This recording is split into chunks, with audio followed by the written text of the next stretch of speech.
네, 안녕하십니까. 개혁책방, 개혁신학을 읽어주는 남자 개남이 인사드립니다.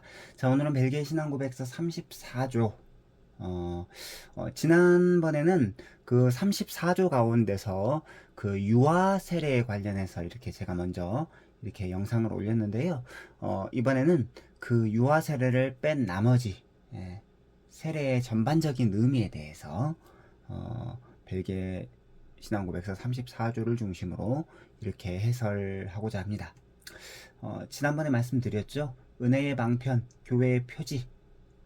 이것은 순수한 복음의 설교, 그리고 세례와 성찬을 그 복음에 입각하여서 잘 시행하고 있는가에 따라 은혜의 방편과 교회의 표지가 이렇게 확인할 수 있다라고 했죠. 교회의 표지는 여기에 하나 더해서 권징까지 들어갑니다. 그러니까 은혜의 방편, 참된 교회의 표지는 두 가지, 순수한 복음의 설교, 성례의 시행인데 여기에 참된 교회의 표지가 하나 더 있는데 권징의 집행이죠.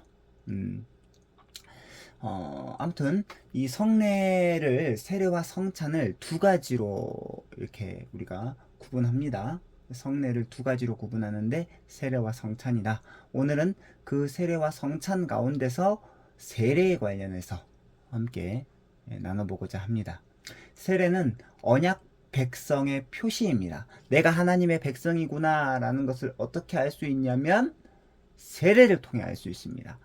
그런데 이 신약의 세례는 구약에서 할례와 같은 의미를 가지고 있어요. 자, 일단은 벨기에 신앙고백서 제33조 성례의 수를 두 가지로 제한하고 있는데 이렇게 고백합니다. 우리는 성례의 수를 우리 주인이신 그리스도께서 우리를 위해 제정하신 두 가지, 즉 세례와 예수 그리스도의 만찬의 성례로 만족합니다. 이렇게 말한 이유는 바로 가톨릭이 성례를 말할 때 7가지를 말하기 때문이죠. 그것을 7성례라고 하는데 가톨릭은 7가지를 말합니다. 하지만 우리 개신교회는 역사적 전통 기독교회 개신교회는 두 가지, 세례와 성찬만 인정합니다. 그래서 마태복음 28장 19절 예수님께서 이제 하늘로 승천하시면서 제자들에게 마지막 명령을 하시는데 이렇게 명령하시죠. 너희는 가서 모든 민족을 제자로 삼아 아버지와 아들과 성령의 이름으로 세례를 베풀고, 아버지와 아들과 성령의 이름, 즉 삼위일체 하나님의 이름으로 세례를 베풀어라. 이것이 바로 예수님의 명령입니다. 이 명령을 따라서 교회는 세례를 굉장히 중요한 의식으로 여겼다라는 거죠. 구약 시대의 할례가 신약 시대의 세례로 대체되었습니다. 아까 이 세례는 언약 백성의 표시다라고 했죠. 내가 하나님의 자녀가 되었다라고 하는 표시가 바로 세례인데 구약에서는 그 표시로 어떻게 했습니까? 남성의 생식기 포피를 잘라내어 가지고 태어난 지 8일 만에 모든 이스라엘 백성들은 다 하나님의 백성됨을 표시했습니다. 그러니까 할례를 통해서 하나님의 백성과 이방 백성을 구분하는 표지로 삼았다라는 거죠. 즉 할례는 하나님의 언약의 표지로서 하나님께서 당신의 백성과 맺은 언약이 확실하다라는 것을 알려주고 또 기억할 수 있도록 보여주는 그런 표시였다라는 것입니다. 이제 할례 받은 이스라엘 백성은 하나님의 소유로서 하나님을 위해서만 살아야 된다는 것입니다. 자, 그래서 벨기에 신앙고백서 34조는 세례에 대한 고백인데 이렇게 고백합니다. 우리는 율법의 완성이신 예수 그리스도께서 당신의 흘리신 피로 말미암아 죄를 보상하거나 만족해 하시기 위하여 드리고 드려왔었던 다른 모든 피 흘림을 끝내게 하셨음을 믿고 고백합니다. 그러니까 구약 시대에는 예수 그리스도의 피 흘림을 보여주는 여러 가지 의식이 있었습니다. 특별히 희생 제사, 희생 제물이 불에 태워지고 피가 뿌려지는 그런 구약의 레이기 같은 그런 말씀을 보면 희생 제사가 나오잖아요. 바로 그런 것들이 이제 다른 모든 그런 피 흘림들이 예수 그리스도께서 흘리신 피로 말미암아 끝났다. 그래서 다른 모든 피 흘림, 그러니까 그런 희생 제사뿐만 아니라 할례의 피 흘림도 예수 그리스도의 피 흘림으로 말미암아 끝났다라는 것입니다. 그래서 그 대신 할례 대신에 세례를 바로 할례의 대체로 정하셨다라고 이렇게 벨기에 신앙고백서는 고백합니다. 그래서 세례란 할례의 연결선상에 있는 것으로 신약의 성례입니다. 그래서 세례는 교회 바깥에 있던 사람이 교회 안으로 들어오게 되었다라고 하는 표시이고, 하나님과 상관없었던 사람이 하나님의 자녀가 되었다라고 하는 표시입니다. 그래서 벨기에 신앙고백서 34조는 계속해서 이렇게 고백하는데, 이렇게 고백합니다. 우리는 세례에 의해서 하나님의 교회 안에 받아들여졌고, 다른 모든 사람들과 거짓 종교로부터 구별되었고, 전적으로 하나님께 속하게 되어 그분의 표지와 표식을 가지게 되었습니다. 세례는 하나님께서 영원히 우리의 하나님과 은혜로우신 아버지가 되실 것이라는 사실을 우리에게 증거하는 역할을 합니다. 세례는 그래서 내가 예수 그리스도와 함께 죽고 예수 그리스도와 함께 살며 죄 용서를 확신할 수 있는 그런 표지다라는 거죠.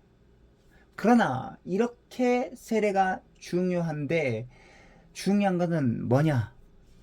세례의 방식보다 세례의 의미가 더 중요하다는 거죠. 세례는 물로 베풀어집니다. 그래서 베드로전서 3장 21절 상반절, 물은 예수 그리스도께서 부활하심으로 말미암아 이제 너희를 구원하는 편이 곧 세례라. 세례는 물로 베풀어지는 거예요. 그리고 일반 물로 사용됩니다. 그러니까 막 물에 어떤 신비한 능력이 있거나 그러지 않아요. 그냥 일반 물입니다. 그런데 그 일반 물을 사용하여서 세례를 베풀 때 여러 가지 방식이 있습니다. 머리에 물을 뿌리는, 이렇게 약식 세례가 있고, 그리고 우리 몸 전체가 물에 들어가는 그런 세례의 방식이 있는데, 우리 장로교회 같은 경우는 간단하게 머리에 물을 뿌리죠. 머리에 물을 뿌립니다. 머리에 물을 뿌리든 물에 몸이 들어가든 크게 그건 중요하지 않다라고 저는 여겨집니다. 더 중요한 것은 세례의 방식이 아니라 세례의 의미다라는 거죠. 자, 그래서 벨기에 신앙고백서 34조는 계속해서 이렇게 고백합니다. 바로 이런 이유로 하나님께서는 당신에게 속한 모든 사람들이 일반 물로 아버지와 아들과 성령의 이름으로 세례를 받아야 한다고 명령하셨습니다. 이 세례에 의해서 하나님께서는 물이 우리 몸에 부어질 때 우리 몸에서 더러운 것이 씻어지는 것처럼, 또 물이 세례받는 사람에게 뿌려질 때 그 사람의 몸에 보이는 것처럼 그리스도의 피가 성령님에 의해 내적으로 우리 영혼에 동일한 일을 한다는 것을 우리에게 상징해 줍니다. 물에 잠기든 물이 뿌려지든 상관없어요. 중요한 것은 삼위일체 하나님, 성부, 성자, 성령의 이름으로 그 물이 뿌려진다라는 거고, 그리고 그 삼위일체 하나님의 이름으로 죄가 씻김 받는다라는 것입니다. 그래서 세례의 효력은 물로 상징되는 예수 그리스도의 피에 있습니다. 그러니까 물이 뿌려진다라는 것은 예수 그리스도의 피가 뿌려진다라는 거예요. 피 뿌림을 받았다라는 거죠. 베드로전서 1장에 보면 그 수신자들을 가리켜서 피 뿌림을 받은 백성이다라고 하지 않습니까? 예수 그리스도의 피가 뿌려졌다라는 것이에요. 그래서 세례의 효력은 물에 있는 것이 아니고 물로 상징되는 예수 그리스도의 피에 있다라는 것입니다. 오직 예수 그리스도의 피로써 우리 영혼을 씻어주고 정결케 해주며 하나님의 자녀로 중생하게 해줍니다. 벨기에 신앙고백서 34조는 그래서 이렇게 고백합니다. 이것으로 그리스도의 피가 죄로부터 우리 영혼을 씻어주고 정결하게 해주며 우리를 진노의 자식에서 하나님의 자녀로 중생하게 해줍니다. 예수 그리스도의 피가 진노의 자식에서 하나님의 자녀로 중생하게 해준대요. 이런 일은 물로써 되는 것이 아니고 하나님의 아들의 보배로운 피를 뿌림으로 되는 것이고, 그것은 우리의 홍해이고 우리가 바로의 압제 곧 마귀를 피하여 영적인 가나안 땅으로 들어가기 위하여 통과해야만 하는 홍해입니다. 중생은 다시 태어나는 것이죠. 중생, 거듭남, 다시 태어나는 것입니다. 하나님의 생명에서 떠나 있었던 죄인이 예수 그리스도를 믿음으로 말미암아 예수 그리스도의 핏부림을 받아 새로운 생명, 하나님의 생명으로 거듭나게 되었습니다. 이것을 중생이라고 하는데, 자, 우리가 거듭났다, 새로 태어났다라는 것을 이렇게 이해해야 될 때, 우리가 엄마 뱃속에서 이 세상으로 한 번 태어났지 않습니까? 그렇기 때문에 세례는 새로 태어나는 것을 상징하기 때문에 한 번만 시행되어야 합니다. 세례는 다시 태어나는 것, 중생을 의미하기 때문에 한 번만 시행됩니다. 세례를 받고 또 받고 싶다고 해가지고 다시 받을 수 있는 게 아니고 딱 한 번만 받을 수 있다는 거죠. 하나님의 생명으로 다시 태어난 성도는 이제 자기 자신을 위해 살지 않고 오직 주인이신 그리스도를 위하여서 살아가는 사람들입니다.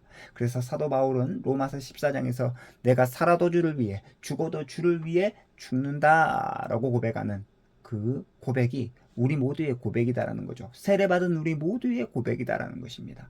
이것이 바로 그리스도와 함께 죽고 함께 살아가는 세례의 삶이고 홍해를 통과한 사람들의 참된 모습이다라고 하는 것을 우리는 기억해야 합니다. 이제 오늘 말씀을 정리하겠습니다. 세례는 구약의 할례를 대신하여 물을 통해서 베풀어지는 성례입니다. 할례가 하나님의 백성과 이방인을 구분하는 표지였던 것처럼 세례는 교회 바깥에 있던 사람이 교회 안으로 들어왔다라고 하는 표시이고 하나님의 자녀가 아니었던 사람이 하나님의 자녀가 되었다라고 하는 표시입니다. 세 번째, 세례의 물이 상징하는 것은 예수 그리스도께서 흘리신 십자가에서 흘리신 피를 상징하는 것이죠. 그래서 오직 예수 그리스도의 피로써 우리의 영혼이 씻겨지고 정결하게 되며 하나님의 자녀로 거듭나게 되는 것입니다. 중생하게 되는 것입니다.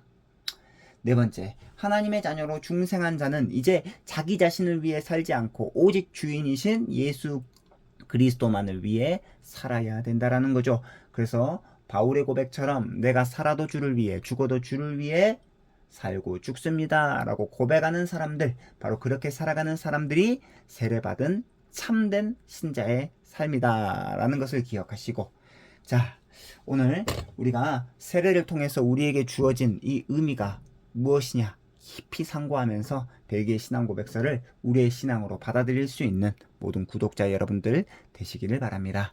자, 오늘 영상은 여기까지고요. 좋아요와 구독은 개나미에게 큰 힘이 됩니다.